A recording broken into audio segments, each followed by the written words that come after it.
نحمده ونصلي على رسوله الكريم اما بعد فاعوذ بالله من الشيطان الرجيم بسم الله الرحمن الرحيم قال الله تعالى في القرآن المجيد ربنا وبعث فيهم رسولا منهم يتلو عليهم آياته ويزكيهم ويعلمهم الكتاب والحكمة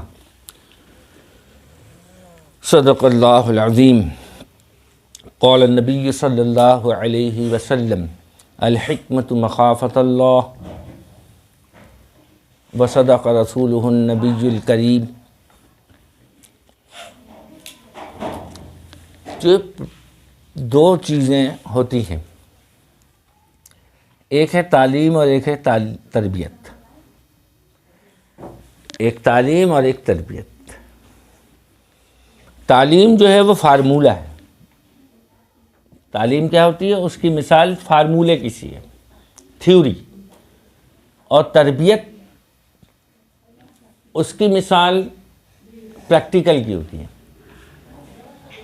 یہ جو مدارس ہوتے ہیں، جو اسکول ہوتے ہیں، اس کی مثال لیبارٹری کی سی ہے۔ وہاں ہم فارمولے سیکھتے ہیں، وہاں ہم تجربات کرتے ہیں، فارمولے سیکھتے ہیں۔ لیکن اسکول مدرسے سے باہر، لیبارٹری سے باہر وہ پوری دنیا ہوتی ہے جہاں پہ آپ نے ان فارمولوں پہ عمل درآمد کرنا ہے۔ اب ہم یہاں باتیں کریں بہت ساری، بیٹھ کے سچ بولنا چاہیے، پورا تولنا چاہیے، ملاوٹ نہیں کرنی چاہیے، صحیح ہے، آدمی کو دیانتدار ہونا چاہیے، آدمی کو ایماندار ہونا چاہیے، صحیح ہے، بڑوں کا ادب کرنا چاہیے، چھوٹوں پہ شفقت کرنی چاہیے۔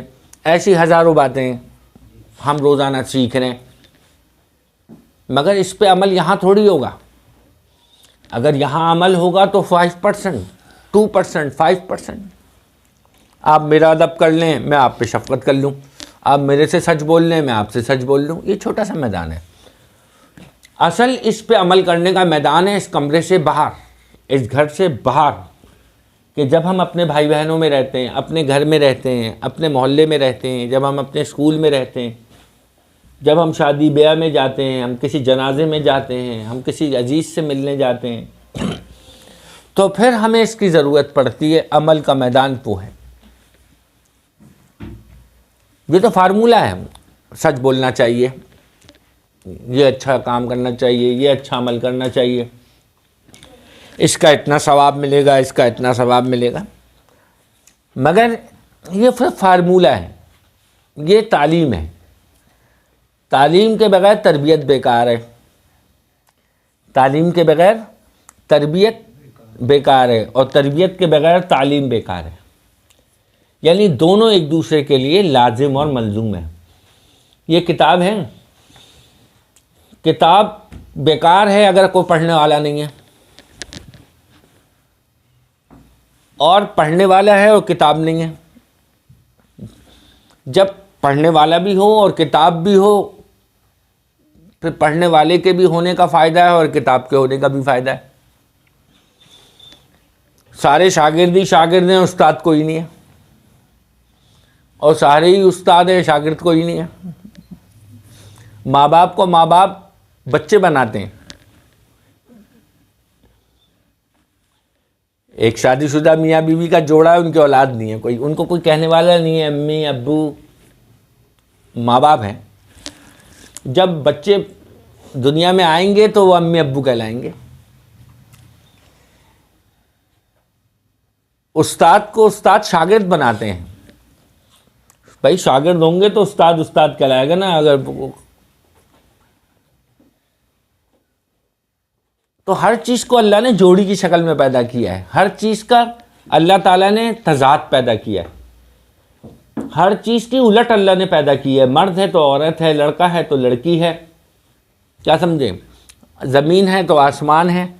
یہ اللہ کی خلقت کا، پیدائش کا حسن ہے۔ ایک کالا ہے تو گورا ہے۔ رنگوں کی پہچان رنگوں کی مخالفت کی وجہ سے ہوتی ہے۔ رنگوں کی پہچان رنگوں کی مخالف رنگ ہونے کی وجہ سے ہوتی ہے۔ اگر دنیا میں کالا رنگ ہوتا ہی نہ تو سفید کیسے پہچانتے؟ اگر دنیا میں سارے ہی اچھے لوگ ہوتے، سارے ہی نیک لوگ ہوتے، سب نیک، ایماندار، شریف، عبادت گزار، تو پھر دنیا کا کوئی فائدہ نہیں ہونا تھا۔ اللہ نے اس دنیا میں بنایا لوگوں کو اچھائی کے لیے، خیر اور بھلائی کے لیے اللہ نے اس دنیا میں لوگوں کو بنایا، اور ساتھ ایک شیطان بھی چھوڑ دیا۔ ایک شیطان بھی ساتھ چھوڑ دیا۔ بھئی اللہ تعالیٰ نے کیوں شیطان پیچھے لگا دیا؟ کوئی بہکانے والا ہی نہ ہوتا ہمیں کوئی، اور ادھر شیطان کو چھوڑا بہکانے کے لیے، اور شیطان کی باتیں ریسیو کرنے کے لیے ایک ریسیور بھی چھوڑ دیا۔ بیٹھ جائیے وہیں بیٹھ جائیے۔ شیطان کو اللہ تعالیٰ نے چھوڑا، اور شیطان کی باتیں ریسیو کون کرے گا؟ تو انسان کے جسم میں ایک برتن رکھ دیا اللہ تعالیٰ نے۔ شیطان کی بات کو ریسیو کرنے کا جو ریسیور ہے اس کو کہتے ہیں نفس۔ نفس انسان کے اندر وہ غیر مادی برتن ہے جس میں شیطان اپنے مشورے ڈالتا ہے، اپنے وسوسے ڈالتا ہے۔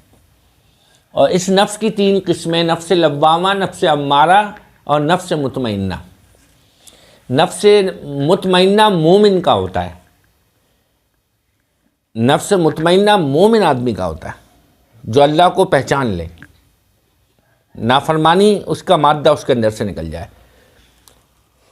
نفس امارہ ہم جیسے لوگوں کا ہوتا ہے جو کچھ نیکی کرتے ہیں، کچھ گناہ کرتے ہیں، کچھ ثواب کے کام کرتے ہیں، کچھ نیکی کے کام کرتے ہیں، کیا سمجھے، کہیں عمل کرتے ہیں کہیں نہیں کرتے، کچھ اللہ کی باتوں پہ چلتے ہیں کہیں نہیں چلتے۔ یہ ہے نفس امارہ والے لوگ۔ ہم لوگ عام انسان زیادہ تر نفس امارہ کے ہیں، یعنی ان کو ملامت، امارہ مانے ملامت کرنے والا، یعنی ان کو یہ ملامت ہوتا رہتا ہے ہم یہ کام صحیح کر رہے ہیں، ہم یہ کام غلط کر رہے ہیں، ہمیں یہ کام کرنا چاہیے، ہمیں یہ کام نہیں کرنا چاہیے۔ ان کا ضمیر زندہ ہوتا ہے۔ تیسرا ہوتا ہے نفس لوامہ۔ آپ کھڑے ہوں اور ادھر جا کے بیٹھیں۔ نفس لوامہ کافر کا ہوتا ہے۔ نفس لوامہ کس کا ہوتا ہے؟ نفس لوامہ اس کا ہوتا ہے جو شیطان کا پکا مرید ہے۔ جو پکا شیطان کا مرید ہو جائے وہ اس کا نفس لوامہ ہوتا ہے،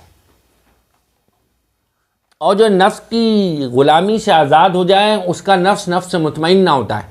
اور جو ان دونوں کے بیچ میں پھنسا ہوا ہے وہ ہے نفس امارہ، جو ہمارا اور آپ کا ہے۔ بس ہمیں اتنا شعور ہے کہ اچھا کیا ہے، برا کیا ہے، گناہ کیا ہے، ثواب کیا ہے۔